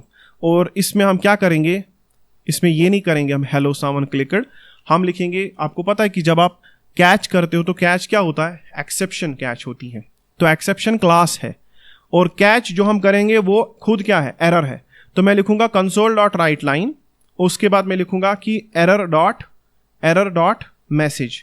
तो वहां पर होती है उसके अंदर मैसेज। तो मैं इसको बोलूंगा कि देखो भाई, जब भी कुछ प्रॉब्लम आए तो मुझे कंसोल में एरर दिखा देना। एरर डॉट मैसेज मुझे कहां पर दिखाना? मुझे कंसोल में एरर डॉट मैसेज दिखाना। और फिर वो एरर थ्रो भी करना। वो एरर थ्रो किधर होगा? वो फ्रंट एंड पे होगा। तो देखिए आप, ट्राई में क्या करूं मैं, ठीक है, ट्राई में मुझे फॉर एग्जाम्पल यहां पर अपना बैकएंड लिखना है। अब देखो ये कितना फीजिबल है कि दैट मैं यहीं पर बैकएंड लिख रहा हूं। फाइल का नाम है cshtml.cs, login.cshtml.cs, और इसकी बाइंडिंग किसके साथ है? लॉगिन CSHTML के साथ। तो ये 2 फाइलें एक पैकेज में आती हैं, और इस पूरे पैकेज को क्या बोलते हैं? Razor page. क्या बोलते हैं? Razor page. मैंने कल भी कहा था कि रेजर पेज 2 फाइल्स का पैकेज है। किस किस फाइल का? CSHTML और CS फाइल का, 2 फाइल्स का पैकेज। एक ही मतलब ये जब आप रेजर पेज बनाते हो तो रेजर पेज में 2 फाइलें बनकर आती हैं जो कि आपस में जुड़ी हुई होती है, login CSHTML and login CSHTML.cs। CSHTML में आप अपना फ्रंट एंड लिखते हो और CSHTML.cs में आप अपना बैक एंड लिखते हो। अब चलो यहां पर क्या, ऑन गेट पे तो कुछ नहीं है, ऑन गेट आपने ऐसे खाली छोड़ा हुआ है। अब दूसरी चीज, अगर ये मेथड में आप एसिंक्रोनस कोडिंग करोगे तो आपको फिर इस मेथड को बनाना पड़ेगा ये एसिंक्रोनस टास्क। तो आप क्या लिखोगे इसके ऊपर? सबसे पहले आप लिखोगे पब्लिक एसिंक, ठीक है। जब आप एसिंक लिखते हो, एसिंक, और फिर उसके बाद क्या लिखोगे आप? टास्क। अब आपने एसिंक टास्क लिखा तो ये बोलता है कि देखो भाई एसिंक टास्क वाइड नहीं हो सकता, ठीक है, तो वो तो आई एक्शन रिजल्ट होता है ना। तो आप लिखोगे इसमें फिर आई एक्शन रिजल्ट, क्योंकि आप इसको कुछ ना कुछ रिटर्न तो करना ही होगा। अब ऑन पोस्ट दे रहा है एरर, तो ऑन पोस्ट में एसिंक आपको लिखना पड़ेगा, आपको ऐसे लिखना पड़ेगा ऑन पोस्ट एसिंक। और अब क्योंकि ऑन पोस्ट एसिंक एरर दे रहा है, इसकी रीजन क्या है, बिकॉज आप कुछ रिटर्न नहीं कर रहे हो, तो आप इसको क्या बोलो कि देखो भाई रिटर्न कर दो। सबसे पहले आप इसको आप क्या करते थे वेब एपीआई के अंदर, return okay, return okay, okay होता। यहां पर आप इधर व्यू रिटर्न करोगे या तो आप पेज रिटर्न करोगे। क्या करोगे, तो आप पेज रिटर्न कर रहे हो, तो आप इसको बोल रहे हो कि रिटर्न पेज, ठीक है, ओके। तो रिटर्न पेज जब मैंने किया तो आपने देखा ये एरर भाग गया। अब मुझे वार्निंग आ रही है कि दैट आप अवेट यूज नहीं कर रहे हो कहीं पे, तो ठीक है अवेट यूज कर लेते हैं। देखो क्या करेंगे, आपको वो लाइन याद है, मैं देखता हूं अभी आपको याद है। मुझे यूजर अभी लॉगिन का लॉजिक लिख रहे हो, तो लॉगिन के लॉजिक में पहले क्या होगा, लॉगिन के लॉजिक में पहले हम ढूंढेंगे इस बंदे को, तो where user is equal to await. अब अवेट भी यूज हो गया तो वहां से वार्निंग हट गई। अवेट क्या, dB service exactly dot find. देखो फाइंड जब मैं यूज कर रहा हूं तो ये भी एरर देगा, क्योंकि इसमें वो चीज नहीं है, मैं बताऊंगा क्या नहीं है इसमें। तो फाइंड, देखो फाइंड क्यों एरर दे रहा है, हाँ यूजर्स भी है, हाँ डॉट यूजर्स, और वो भी ये डॉट यूजर्स डॉट फाइंड। देखो फाइंड एरर क्यों दे रहा है, बिकॉज यहां पर ये क्विक फिक्स में बोलेगा कि आपने mongodb डॉट ड्राइवर यूज नहीं किया। तो जैसे मैं ये कर देता हूं तो ये हो जाता है, ऊपर देखो mongodb डॉट ड्राइवर जो है वो आ गया, ड्राइवर, ओके। तो इसके बाद आप क्या लिखोगे, डॉट फर्स्ट और डिफॉल्ट, इसमें इसके बाद ऑप्शन आता है ना। तो चलो एक काम करते हैं, पहले इसके अंदर लिखते हैं अंदर का सामान, क्या है वो, यू, ठीक है, यानी कि एक यूजर, कौन सा यूजर, जिसकी देखो आईडी तो नहीं कर सकते आप, लॉगिन के टाइम पे आपको मेल के साथ करना है, ठीक है। तो आप लिखोगे यू डॉट ईमेल, किसके साथ मिलेगी, किस ईमेल के साथ, वो कहां से आएगी, वो आएगी माई यूजर से, ठीक है, क्योंकि मैंने माई यूजर को बाइंड किया है ना किसके साथ, फ्रंट एंड के साथ, उसमें लिखा है ना ऊपर बाइंड प्रॉपर्टी। तो माई यूजर कहां से आ रहा है, माई यूजर फ्रंट एंड से आ रहा है, तो हम लिखेंगे माई यूजर, ऐसे माई, कहां गया, माई यूजर डॉट, देखो उसमें भी यही चीजें हैं, क्या क्या, ईमेल है, आईडी है, पासवर्ड है, यूजर नेम है, तो हम उसमें ईमेल लगा देंगे, तो एरर तो खत्म। उसके बाद ये बोलेगा डॉट, अब आपको पता है इसमें क्या है, फर्स्ट और डिफॉल्ट एसिंक, हाँ फर्स्ट और डिफॉल्ट एसिंक। देखो आप खुद से मेथड निकल के आ गया वहीं से, मैंने कुछ नहीं किया, पहले तो निकल नहीं रहा था, ओके। तो आपने लिखा वेर यूजर, ये आप चाहो तो कोड रीयूजेबिलिटी यूज कर लो, अगर आपके पास कोई पुराना प्रोजेक्ट है वहां से इस लाइन को कॉपी करो, इतना क्यों लिखना है, ठीक है। तो इसके बाद अगर यूजर नल नहीं है, अगर नल है तो क्या करना है, देखो अगर यूजर नल है तो तुम क्या करोगे, तुम पेज रिटर्न करना, तुम क्या करना, तुम पेज को रिटर्न करना, और साथ में पेज रिटर्न बाद में करना, लेकिन पहले एरर मैसेज छाप दो। पहले क्या छाप देना, एरर मैसेज, और एरर मैसेज में लिखना भाई साहब ये है ही नहीं, ओके, यूजर नॉट फाउंड, तो सही है ना। तो इस तरह से आपने मैसेज छाप दिया और यहां पर आप टर्मिनेटर लगा दो, ओके। तो आपने लिखा कि अगर यूजर नल है तो एरर मैसेज है यूजर नॉट फाउंड, और बाद में आप रिटर्न कर दो पेज। अब रिटर्न पेज करने का मतलब है कि यही पेज वापस रिटर्न करना, कौन सा पेज, यही पेज जिस पेज पे आप हो। आप किस पेज पे थे, लॉगिन पेज पे, ठीक है। तो हो गया ये फैसला। और बाद में क्या करना है, बाद में क्या करना है, बाद में भी रिटर्न पेज करोगे, नहीं, अगर ये होगा बाद में आपको bcrypt.verify करना है, बाकी सब चीजें करनी है, तो आप करना रीडायरेक्ट टू पेज, क्या करना है कहीं पे, हाँ देखो रीडायरेक्ट टू पेज, फिर पेज का नाम है इंडेक्स। तो ऐसा, तो मैं इसको क्या बोल रहा हूं इस कोड में, मैं इसको बोल रहा हूं कि देख तुम बंदे को ढूंढो डेटाबेस के अंदर, अगर बंदा नहीं मिला तो एरर मैसेज बोल देना यूजर नॉट फाउंड, और अगर इफ कंडीशन सेटिस्फाई नहीं होती तो फिर कौन सा कोड चलेगा, फिर ये वाला कोड चलेगा। तो उस केस में हम कहां जाएंगे, return redirect to page index, उसके यानी कि उसके बाद जब आप लॉगिन, एक सक्सेसफुल लॉगिन जब होगा तो ये आपको कहां पर रिडायरेक्ट करेगा, इंडेक्स पेज पर, यानी कि आपके होम पेज पर। तो फिलहाल अगर मैं इसको अभी सेव करूं तो ऑब्वियसली मुझे ये बोल रहा है कि आप रिलोड कर दो पूरा सर्वर रिलोड करते हैं। अब यहां पर है कि चलो ये तो हो गया, क्या CSS HTML के अंदर मुझे कुछ चेंजेस करनी है, यस एग्जैक्टली आपको चेंजेस करनी है।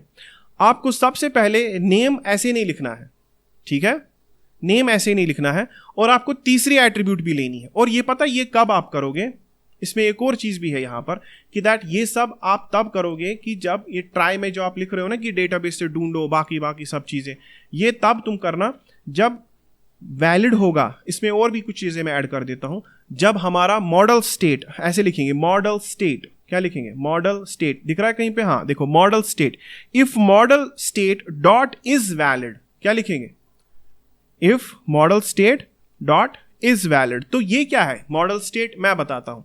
आप बताओ फ्रंट एंड में कितनी चीजें भेज रहे हो, हम अभी एरर में हैं, मैं बताऊंगा कैसे। हम फ्रंट एंड से ईमेल भेज रहे हैं, पासवर्ड भेज रहे हैं, लेकिन वहां से 3 है। हमने क्लास में, व्यू क्लास में, वो जो हमारी क्लास है ना, हमारी अभी क्लास जो है एक ही है, user.cs, और इसी क्लास को हमने as a data binding class भी यूज किया है और इसको हमने as a view binding class भी यूज किया है। तो ये आपको मैं थोड़े कुछ वर्ड्स बोल रहा हूं, आपको सिर के ऊपर से जाते होंगे। फिलहाल ये जो ये वाली क्लास है ना, दिस वन, ये अभी डेटा बाइंडिंग क्लास है। कैसे, क्योंकि आपने इसका इस्तेमाल MongoDB सर्विस के अंदर किया है, आपने इसको बनाया है ना, कि बोला है ना कि दैट यूजर कलेक्शन इसी के बेसिस पर है। तो यूजर कलेक्शन में कितनी चीजें होंगी अभी की, आईडी होगा, यूजर नेम होगा, ईमेल होगा, पासवर्ड होगा, 4 चीजें, सही है ना, 4 चीजें। लेकिन फिलहाल आपने इसी user.cs को यहां पर भी लिया है। आपने माई यूजर को किस बिना पे लिया, आपने उस यूजर को ही टेम्पलेट बना के लिया है, तो इसमें भी यही 4 चीजें होनी चाहिए। अब चलो 4 चीजों में से एक मैं मान लेता हूं वो रिक्वायर्ड नहीं है, आईडी, क्योंकि आईडी जो डेटा बाइंडिंग क्लास है वो आईडी खुद जनरेट करता है। लेकिन कम से कम 3 चीजें तो जरूरी है ना। कौन कौन सी चीज जरूरी है, यूजर नेम, ईमेल और पासवर्ड। बताओ मैं फ्रंट एंड से कितनी चीजें भेज रहा हूं, मैं फ्रंट एंड से 2 ही चीजें भेज रहा हूं। तो क्या आपको लगता है कि मॉडल स्टेट वैलिड होगी? नहीं, मॉडल स्टेट वैलिड, तो मैंने लिखा इफ मॉडल स्टेट, इसको ऐसे लिखेंगे, इफ मॉडल स्टेट नॉट लिखेंगे, यानी कि अगर मॉडल स्टेट वैलिड नहीं है, अगर मॉडल स्टेट वैलिड नहीं है तो तुम क्या करना, तुम यहीं पे रिटर्न पेज कर दो, तुम ट्राई करने की जरूरत भी नहीं है, ठीक है, तुम यहीं पे क्या कर दो, रिटर्न पेज कर दो। समझ में आ गया? तो ये मॉडल स्टेट होता क्या है, मॉडल स्टेट होता यह है कि दैट जिस मॉडल के बिना पर, जिस मॉडल क्लास के बिना पर आप डेटा फ्रंट एंड से ले रहे हो, क्या वो सच में आ भी रहा है कि नहीं। तो फ्रंट एंड में अगर 2 ही चीजें हैं तो यही वैलिडेशन है यहां पर। तो if model state dot is not valid, तो तुम एक काम कर लेना, एरर मैसेज भी बता दो, इससे जो यूजर है उसको भी पता चलेगा कि क्या हो रहा है। तो बताओ क्या बोलोगे इसको, आप एरर मैसेज में क्या लिखोगे, आप एरर मैसेज में लिखोगे all credentials, all fields are required. बाकी जितनी भी वैलिडेशंस आपको करनी है, पासवर्ड में 8 कैरेक्टर चाहिए, वो चाहिए, ये चाहिए, वो भी आप यहीं पे कर सकते हो, ठीक है। तो यहां पर क्या लिखेंगे हम, ऑल क्रेडेंशियल्स, वो भी लिख सकते हो आप, अगर आप स्पेसिफिकली लिखना चाहते हो वो भी लिख सकते हैं। ये देखो, ये अगर हम लिखते हैं if model state dot is valid not, या असल में नॉट है, इसके ऊपर नॉट है ना, तो आप जरूरी नहीं है आप एरर मैसेज भेजो, आप जस्ट रिटर्न पेज कर सकते हो। लेकिन उससे मत फिर फ्रंट एंड वाले को पता चलेगा कि हो क्या रहा है, इससे इसको कम से कम पता चल जाएगा कि दैट मॉडल स्टेट वैलिड नहीं है, ठीक है। तो वो चीजें भी आप कर सकते हो, मैं दोनों दिखाऊंगा, ठीक है। तो model state dot is valid, not valid, हाँ, तो एरर मैसेज है all credentials required, return page, ठीक है। अब मसला है कि दैट ये एरर मैसेजेस दिखेंगी कहां पर, है ना, ये भी ऑप्शन है, ये भी मसला है। देखो क्या करेंगे हम, यहां पर H1 जहां पर लॉगिन, हम चलो यहां पर करते हैं, फॉर्म के नीचे बटन किधर है, फॉर्म यहां पर, हाँ एग्जैक्टली यहां पे देखो, हम इसी डिव में है ना, ये हमारा मेन डिव है ना, इसके अंदर माई लॉगिन, तो इसी माई लॉगिन डिव के अंदर यहां पर मैं एक पैराग्राफ बना लेता हूं, ठीक है। मैं एक पैराग्राफ बना लूंगा और उस पैराग्राफ को देखो मैं क्या लिखता हूं, मैं लिखूंगा @, बताओ @ के बाद जो भी आप CSHTML के अंदर लिखते हो वो क्या होता है, वो C# होती है। आप उसको लिखते हो कि @model, ठीक है, @model डॉट, देखो इसमें क्या क्या चीजें हैं, एरर मैसेज, यानी कि इसके मॉडल में वो एरर मैसेज इधर आ गया, वो एरर मैसेज कहां पे डिफाइंड है, इसके बैकएंड पे, लेकिन वो इधर भी आ गया। 2 चीजें वहां पर होंगी, एक तो होगा एरर मैसेज और होगी ये सक्सेस मैसेज भी होगी, ठीक है। लेकिन फिलहाल तो यहां पर बहुत चीजें हैं, मे भी शायद हमने सक्सेस कहीं पर भेजा नहीं अभी, मत, हाँ है, हाँ है, चलो ठीक है, लेकिन सक्सेस मैसेज अभी एम्प्टी है ना, वो हम क्या लिखेंगे अब, सिंपली एरर मैसेज। तो मॉडल डॉट एरर मैसेज, देखो ऐसे नहीं लिखेंगे, हम ऐसे लिखेंगे, हम लिखेंगे इसको इस तरह से। ये पैराग्राफ जो है ना मत बनाओ, रुको देखो इसको थोड़ा डिफरेंट अंदाज में लिखते हैं, लिखेंगे इस तरह से @if। देखो ऐसा कोई तरीका नहीं है कि आप HTML में इफ कंडीशन लिख सको, लेकिन CSHTML आपको इस चीज की क्या देता है, हाँ ये आपको इजाजत दे देता है कि आप इसके अंदर इफ कंडीशंस लिख सकते हो। लेकिन फिर आपको क्या करना है, फिर आपको करली, मैंने आपको पहले ही कहा था आपको फिर करली ब्रेसेस में डालनी पड़ेंगी, ठीक है। तो मैं क्या लिख रहा हूं, मैं लिख रहा हूं कि अगर मॉडल डॉट एरर मैसेज, मैं ऐसे लिखूंगा कि अगर मॉडल डॉट एरर मैसेज किसके बराबर होंगी, अगर मॉडल डॉट एरर मैसेज किसके बराबर होंगी, ग्रेटर देन 0, या हम लिखेंगे इसको कि अगर एम्प्टी नहीं होगा, या ऐसे लिखेंगे model dot error message dot length, क्या लिखेंगे है, ये भी तो स्ट्रिंग ही है ना, तो मैं लिख रहा हूं डॉट लेंथ, ठीक है, लेंथ को ऐसे कॉल करेंगे, फिर क्या लिखेंगे इज इक्वल टू या ग्रेटर देन 0, लंबा होगा तो इसमें क्या कर सकते हैं, ठीक है। अब model dot error message dot length अगर ग्रेटर देन 0 होगा, शायद इसमें लेंथ को कॉल करना नहीं है, क्या मे भी करना होगा, हाँ ये एरर लिंट दे रहा है एरर, ठीक है।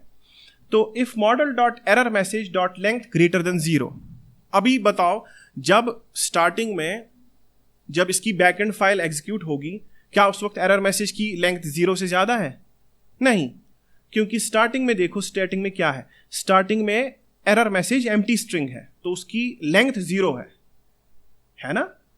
आप देखो जब मैं यहां पर ये error message and success message, जब मैं ये स्ट्रिंग्स बना रहा हूं ना, जब मैंने लिखा पब्लिक स्ट्रिंग एरर मैसेज, तो बताओ उस वक्त इसकी लेंथ क्या है, एरर मैसेज 0 है।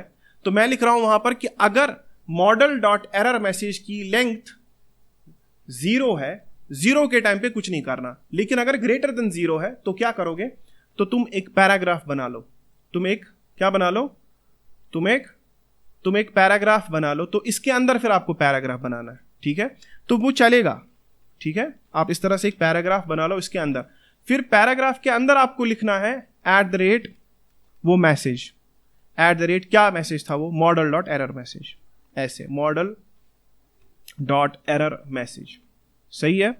तो आप ऐसे लिखोगे, मुझे लगता है शायद लेंथ को कॉल नहीं करना है, ये वही नहीं हो गया, ठीक है। ये नहीं कि पैराग्राफ कब बनेगा, जब पैराग्राफ कब बनेगा, पहले ये वहां पर नहीं होगा, पहले पैराग्राफ वहां पर नहीं होगा, ठीक है। This is called as the conditional rendering, क्या बोलते हैं, HTML में आप कंडीशनल रेंडरिंग नहीं कर सकते, ठीक है। जो आपका HTML है ना, सीधा साधा HTML, वहां पर आप इफ कंडीशन पे ड्यू बनाओगे, नहीं, ऐसा पॉसिबल नहीं है, पॉसिबल है but you have to use JavaScript for that.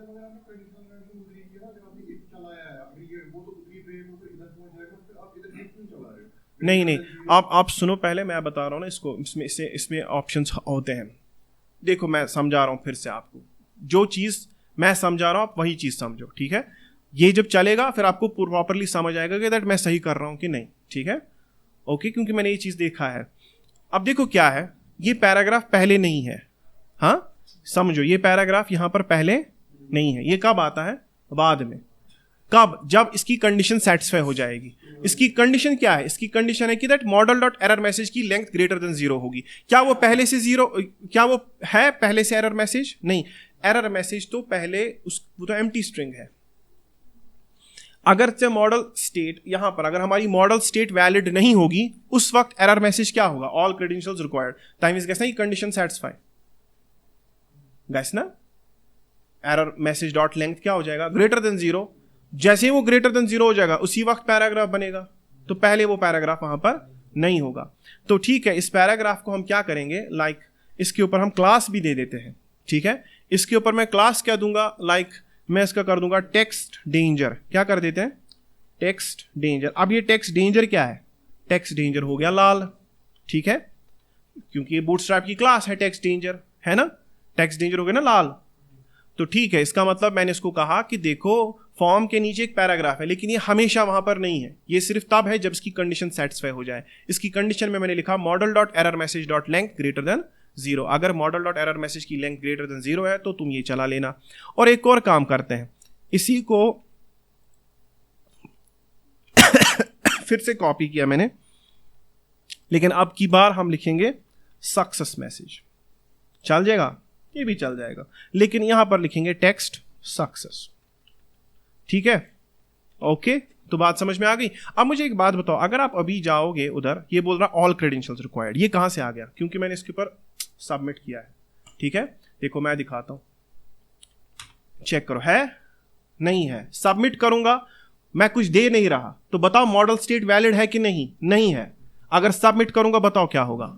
All credentials required. आया समझ? आप समझ में, अब सेंस बनता है, इसीलिए वेट किया करो। ओके, अब अगर मैं सब कुछ ठीक करूं, अगर सब कुछ क्या करेंगे, ठीक करेंगे, तो कहीं पे हम सक्सेस मैसेज भी भेजेंगे ना इसको, तो कहां पर भेजेंगे इसको सक्सेस मैसेज? यहां पे। ठीक है, रिटर्न रिडायरेक्ट टू पेज करने से पहले हम उसको सक्सेस मैसेज भेजेंगे, तो वो हम ऐसे लिखेंगे कि देखो भाई सक्सेस मैसेज यहां पर कर देना। क्या लिखेंगे उसमें? हम लिखेंगे उसमें log in successfully, logged in successfully. तो ठीक है, मैं पहले इसमें आपको दिखाऊंगा कि लॉग्ड इन कैसे करना है। ठीक है, और इसमें आप ये भी भेज दो। ओके, समझ में आ गया आपको? तो ठीक है, यानी कि इसका मतलब अब इसकी कभी होगी मॉडल स्टेट वैलिड। चलो अगर मैं यूजर नेम डाल भी दूं, पासवर्ड भी डाल दूं, तब भी ये यही आएगा। पता है क्यों? आपको 3 चीजें भेजनी है, आपको यूजर नेम भेजना है, तो हम थोड़ा सा इसमें चेंज भी कर देंगे। हम क्या कर देंगे कि ये जो हमारा पासवर्ड है, इस पासवर्ड को कॉपी करके मैंने एक और डिव ऊपर बनाना है, तो मैं यहां पर पेस्ट कर दूंगा इस डिव को। ठीक है, और इसमें इसका नाम मैं रखूंगा क्या? User name. अब आप कहोगे कि सर मैं नहीं चाहता यूजर नेम सेंड करना। देखो यहीं पे आपको समझ आएगा कि view model and data model के अंदर क्या डिफरेंस होता है। बताओ फिर क्या करना था आपको, अगर आप नहीं चाहते यूजर नेम लेना। चलो मैं भी नहीं लेना, लॉगिन के टाइम पे मैं भी नहीं चाहता कि इसमें यूजर नेम भी देना पड़े, क्योंकि वो 3 चीजें हो जाएंगी। उसी मॉडल को जो आप व्यू के लिए बनाते हो उसको क्या बोलते हैं? View model. यानी कि फिर आपको मॉडल 2 बनानी पड़ेंगी।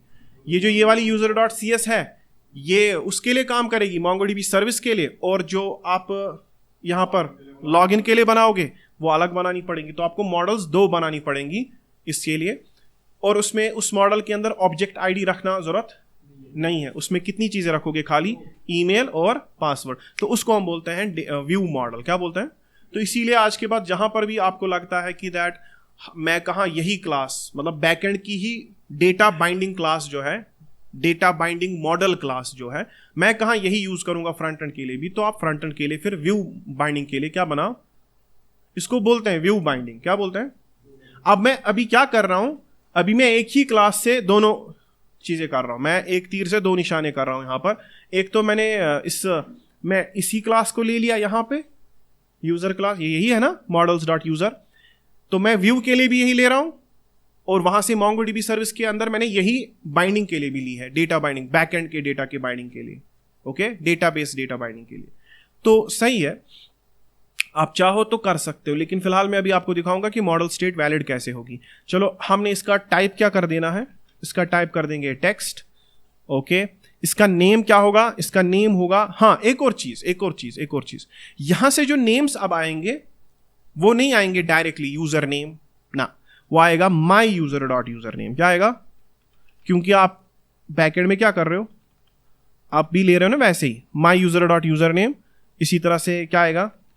माई, जो आपने वहां पर वो क्लास बनाई थी, माई यूजर.email, और इसका नाम क्या होगा भाई? इसका नाम होगा माई यूजर डॉट पासवर्ड। सही है, तो ऐसा कर दिया मैंने। जैसे ही मैं इसको सेव कर दूंगा तो आप देखो यहां पर एक एट्रीब्यूट और आ गया, यूजर नेम, ईमेल, पासवर्ड, 3 चीजें आ गई ना। अब तो मतलब हम कह सकते हैं कि दैट डेटा बाइंडिंग अब परफेक्टली होगा। और लॉग इन फॉर्म भी अब कुछ अच्छा लग रहा है, 3 चीजें आ गई इसमें, है ना, क्योंकि थोड़ा स्ट्रेच हो गया। ओके, तो बताओ अगर मैं अब भेजूं डेटा, तो उस हिसाब से आप ये मॉडल स्टेट वैलिड होगी? हाँ वैलिड होगी। अगर मॉडल स्टेट वैलिड है तो बताओ क्या ये इफ कंडीशन चलेगा? नहीं चलेगा। तो हम डायरेक्टली ट्राई ब्लॉक पे आ जाएंगे। ठीक है। बाद में अगर वो यूजर होगा तो ठीक, अगर यूजर नहीं हुआ तो बोलेगा यूजर नॉट फाउंड। अब क्योंकि जिस डेटाबेस में अभी आप हो उसका नाम स्नोबॉल है, उसके अंदर कोई यूजर नहीं है ना। तो चलो ये वाला ट्राई करते हैं। अब हम नेक्स्ट हर्डल को पार करते हैं। चलो यूजर नेम हम देंगे स्ट्रिंग, ईमेल हमने दिया इरफान यूसुफ 33, पासवर्ड आप कुछ भी डाल दो, सबमिट करते हैं। तो कुछ हुआ, यूजर नॉट फाउंड आया था। उसके बाद ऑल क्रेडेंशियल को, क्योंकि मैंने इसके ऊपर फिर से क्लिक किया, देखो वो ये बोल रहा है फॉर्म सबमिशन फिर से कर लो, कंटिन्यू, ठीक है भाई, यूजर नॉट फाउंड, ठीक है, आया समझ। लेकिन ये याद रखना ये पूरा पेज रिफ्रेश हो रहा है यहाँ पे, तो user not found, user not found, क्योंकि ये यूजर मिला नहीं। तो बताओ, ये पहले यहां पर एक डेटाबेस क्वेरी हुआ, एक डेटाबेस क्वेरी हुई, और जब उस डेटाबेस क्वेरी में इसको यूजर मिला ही नहीं, जब यूजर नल था तो इसने एरर मैसेज क्या डाल दी, और वो यूजर नॉट फाउंड वहां पर दिखा रहे हैं। समझ में आ गया। इस तरह से फ्रंट एंड और बैक एंड की इंटीग्रेशन कॉम्बिनेशन में होगी।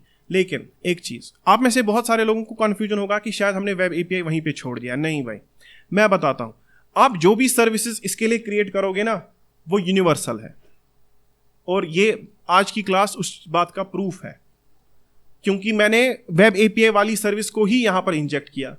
तो जो आपने एसएमटीपी सर्विस बनाई है, जो आपने क्लाउडनेरी सर्विस बनाई है, जो आपने वो इसका टोकन सर्विस बनाई है, वो जो 4 सर्विसेज आपने वहां पर बनाई थी, वो आप यहां पर डायरेक्टली इंपोर्ट कर सकते हो, डायरेक्टली ENV लोड करना, बाकी वो सारे मेथड्स के सेम। तो अगर आप यहां पर कोई 5वीं सर्विस बनाओगे ना, तो याद रखना कि ये वाली सर्विस फिर वहां पे भी चलेगी, है ना। तो ये एक तरह से आप एक अम्ब्रेला इसके अंदर हो, एक अम्ब्रेला फ्रेमवर्क के अंदर आप जो चीज वेब एपीआई में करोगे वो सूटेबल है किसके लिए, रेजर पेजेस के लिए भी और MVC के लिए भी। लेकिन अब मैंने क्यों ये बीच में ही लेकर आया, वेब एपीआई को छोड़ के मैं यहां पर क्यों आ गया, बिकॉज रीजन है, आपने ये सीख लिया ना, बताओ अब क्या करना है। हाँ, अब आप front end and back and की इंटीग्रेशन साथ साथ करोगे, और वहां पर वेब एपीआई में जो चीजें आपने सीखी हुई हैं वो आप यहां पर इंप्लीमेंट करो। बताओ, क्या ये लॉग इन कंप्लीट है? नहीं, ये लॉग इन कंप्लीट नहीं है। पता है क्यों? रीजन क्या है? बिकॉज हम पासवर्ड को वेरीफाई नहीं कर रहे, है ना। उसके लिए हमें bcrypt लाना है, यानी कि अगर यूजर मिल जाए, ये तो फिलहाल यूजर नल का हो गया कि अगर यूजर नल है, अगर यूजर नल है तो उस केस में हम इसको बोल रहे हैं कि देख भाई, यूजर नल है तो तू यूजर नॉट फाउंड भेज, और यही एरर मैसेज में शो कर रहा हूं वहां पर @ करके। तो इससे जो है ना, इनका मेन मकसद असल में यह है कि that they want to culminate JavaScript from front end. इससे क्या होगा कि दैट मिनिमल, मैंने कहीं भी जावास्क्रिप्ट लिखा नहीं, लेकिन फिर भी मैंने कंडीशनल रेंडरिंग कर दी।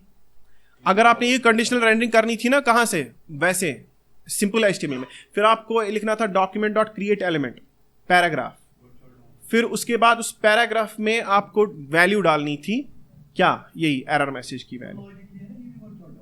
नहीं, ये वर्चुअल डॉम नहीं है, ना, वो थोड़ा डिफरेंट है, ये सीधा एक्चुअल डॉम है, ये सीधी डॉम है, ये this is called as server rendered HTML।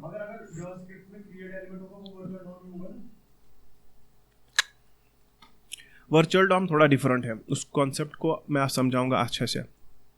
Okay, अब बताओ क्या करेंगे। चलो एक काम करते हैं, जाते हैं हम अपने गुलगुले के पास, उसको बोलेंगे कि भाई हमको क्या चाहिए, हमको चाहिए bcrypt, हाँ, bcrypt.net, ऐसे bcrypt.net। तो जैसे ही मैं सर्च करता हूं, वहां पर इसकी भी लाइब्रेरी है। देखो, आप दोनों में से कोई भी लाइब्रेरी यूज कर लो, ठीक है। देखो, इसकी ज्यादा डाउनलोड्स है ना 24/741,695, तो यही यूज करते हैं। ज्यादा डाउनलोड जिसमें होते हैं उसकी डॉक्यूमेंटेशन भी अवेलेबल होती है, ठीक है। तो इसको मैंने कॉपी किया, ठीक है, और यहां पर आप इसको चला लो।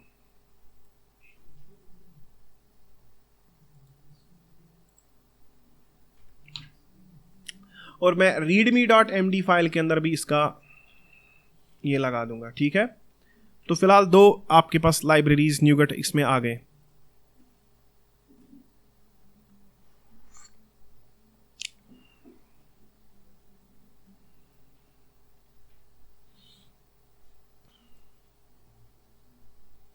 अब जरा देखिए क्या करना है। नाउ आपको पहले पासवर्ड करना है हैश, है ना, आपको पासवर्ड हैश करना है। यानी कि जब आप यूजर को ढूंढोगे, अगर यूजर नल निकला तो फिर तो यूजर नॉट फाउंड, लेकिन अगर यूजर नल नहीं है तो क्या करोगे? अगर यूजर नल नहीं है तो उस केस में आप इसको बोलोगे कि आप पासवर्ड को हैश कर दो। तो मैं लिखूंगा, ऐसे लिख सकते हैं, where pass hash, कुछ भी लिख लो, इतना लंबा लिखने की जरूरत भी नहीं है। तो क्या लिखोगे? bcrypt, हाँ bcrypt, कहाँ गया bcrypt? देखो bcrypt डॉट नेट डॉट, उसमें फिर से bcrypt डॉट, उसमें है हैश, और हैश पासवर्ड को आपने कॉल किया। बताओ इस हैश पासवर्ड में क्या क्या जाता है? इस हैश पासवर्ड में पहली चीज जो जाती है वो होता है, हाँ वो होगा जो वहां से पासवर्ड आ रहा है।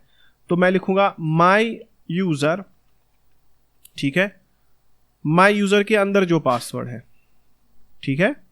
और यहां पर आपको हैश थोड़ी करना है, हम तो गलत कर रहे हैं भाई, हमको वेरीफाई करना है। तो bcrypt dot verify, bcrypt dot verify, वो तो हम जब रजिस्टर कर रहे होते हैं उस वक्त हम हैश पासवर्ड करते हैं, वी हैव टू वेरीफाई, ठीक है। तो मैं इसको पास हैश नहीं लिखता हूं, मैं इसको लिखूंगा वेरीफाई हैश, क्योंकि ये लॉग इन है ना, तो हमको हैश वेरीफाई करना है, तो हैश वेरीफाई करना, तो verify hash bcrypt dot net dot bcrypt dot verify.